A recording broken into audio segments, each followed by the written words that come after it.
Hello guys, स्वागत है एक बार फिर से हमारे एक नए वीडियो में। काफ़ी दिनों के बाद मैं वीडियो लेके आया हूं, लेकिन बहुत ही महत्वपूर्ण इंपॉर्टेंट वीडियो है। और आज हम बात करेंगे singular and plural verb and subject के बारे में।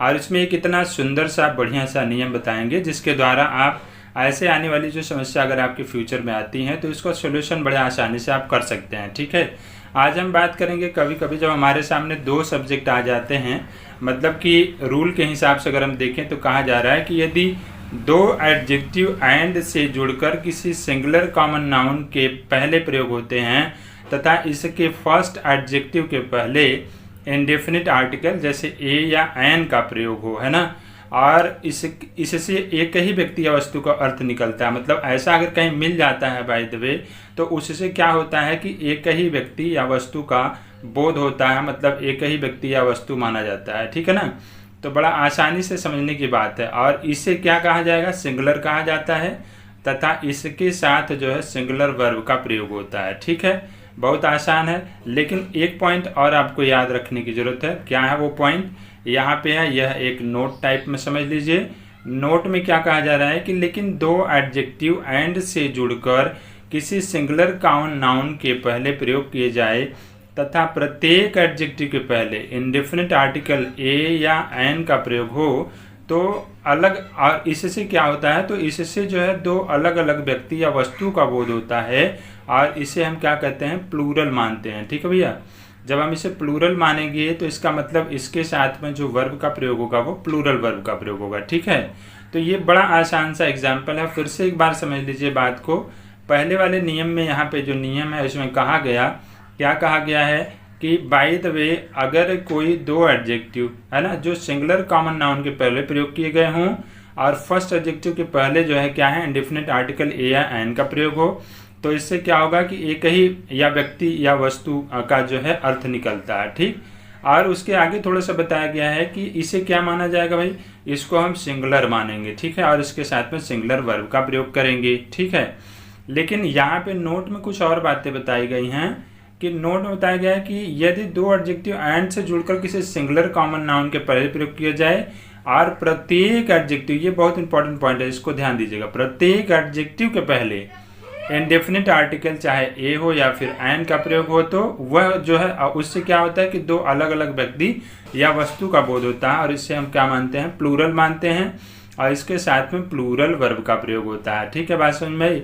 बस ये वाला पॉइंट आपको याद रख लेना कि प्रत्येक एडजेक्टिव के पहले, और ऊपर क्या था कि इसमें प्रत्येक नामक शब्द का प्रयोग नहीं हुआ है। ठीक है ना, प्रत्येक नामक शब्द का प्रयोग उसमें नहीं हुआ। अब एग्जाम्पल को देख लीजिए और अच्छा क्लियर हो जाएगा।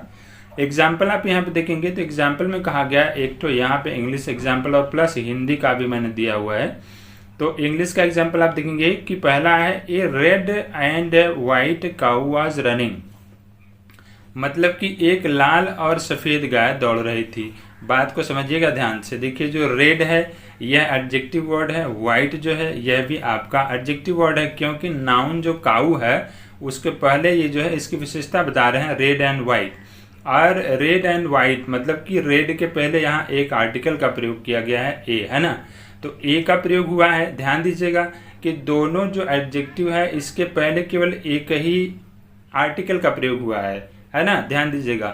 तो इसका मतलब यह जो सब्जेक्ट है ना, रेड एंड वाइट काऊ जो है ना, यह सिंगुलर है, इसलिए इसके साथ में जो है सिंगुलर वर्ब का प्रयोग हुआ है, वाज। ठीक है ना, तो यहाँ पे आप हिंदी मीनिंग से भी समझ सकते हैं कि एक लाल और सफ़ेद गाय दौड़ रही थी, है ना।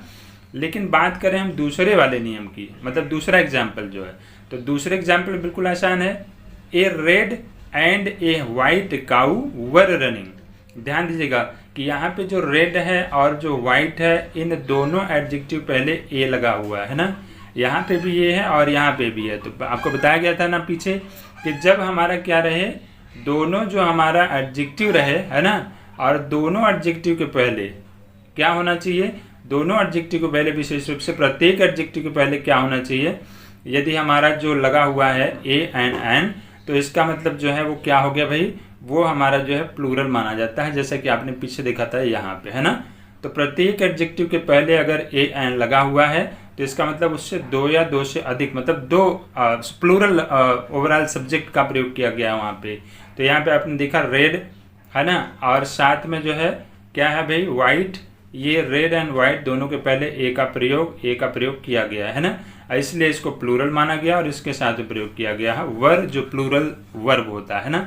तो इसका मीनिंग हो जाएगा कि एक लाल और एक सफ़ेद गायें दौड़ रही थीं, समझ रहे ना। तो यहाँ पे एक लाल गाय थी और एक सफ़ेद गाय थी, 2 गायें थी, मतलब इसका मतलब दोनों जो हो गया क्या हो गया भैया, प्लूरल हो गया। ठीक, तो इस तरह से आपने समझ लिया होगा अच्छे ढंग से कि क्या है सिंगुलर और प्लूरल में डिफरेंस। और याद रखने की बात है कि जहाँ भी कहीं एडजेक्टिव, 2 एडजेक्टिव रहे, वहाँ पे हमने सिंपल सी बात समझ लेना है कि एडजेक्टिव के पहले ओवरऑल एक कोई बाय द वे आपका चाहे आर्टिकल लगा हो चाहे दोनों लगा हो अलग अलग, लेकिन अगर प्रत्येक के पास में आर्टिकल नहीं लगा है तो इसका मतलब सिंगुलर सब्जेक्ट है और उसके साथ में सिंगुलर वर्ब का प्रयोग किया जाएगा। ठीक, लेकिन अगर बाय द वे दोनों जो है आपका एडजेक्टिव के पहले ए या एन या ए ही दोनों जगह या एन ही लगा हुआ है तो इसका मतलब वहाँ पे आपका प्लूरल माना जाएगा, जैसे कि आपने यहाँ पे देखा। तो ये सिंगुलर वाला एग्जाम्पल और ये प्लूरल वाला एग्जाम्पल। तो ओवरऑल गाइज ये आज के इस वीडियो में बहुत ही महत्वपूर्ण था, जिसके द्वारा मैंने आपको सिखाया कि किस तरह से हम ऐसे सेंटेंसों को बिल्कुल आसानी से सॉल्व कर सकते हैं, चाहे आपका वो बोर्ड एग्जाम हो चाहे आपका कंपटीशन वाला एग्जाम हो, कुल मिला जुला के बिल्कुल ईजी कर देता है। बाकी इस चैनल पे दोस्तों बहुत सारे वीडियो हमने पहले भी डाले हैं, आगे भी डालते रहेंगे।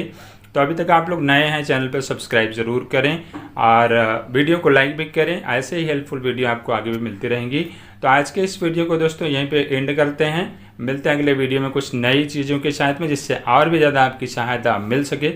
और तब तक के लिए thank you and bye bye, take care.